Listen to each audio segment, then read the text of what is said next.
Hi friends, இன்றைக்கி நம்ம comfy கலெக்ஷன்ஸில் என்ன மாடல் நைட்டி பார்க்க போகிறோம்னா எக்ஸல் நைட்டியில் பியூர் காட்டன் மெட்டீரியல். இது ஜிப்பு மாடல். இந்த சைடு பாக்கெட் வருது.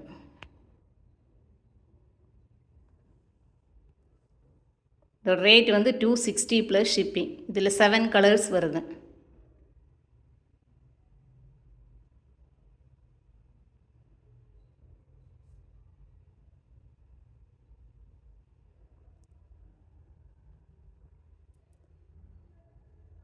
டார்க் க்ரீன் இந்த கலர். ஃப்ரெண்ட்ஸ், இந்த 7 கலர்ஸில் உங்களுக்கு எந்த கலர் பிடிச்சிருக்குதோ அது ஸ்க்ரீன்ஷாட் எடுத்து வாட்ஸ்அப் நம்பருக்கு கால் பண்ணுங்கள். நாங்கள் போடுற கலெக்ஷன்ஸ் எல்லாம் உங்களுக்கு பிடிச்சிருந்தால் லைக் பண்ணுங்கள், ஷேர் பண்ணுங்கள், சப்ஸ்கிரைப் பண்ணுங்கள்.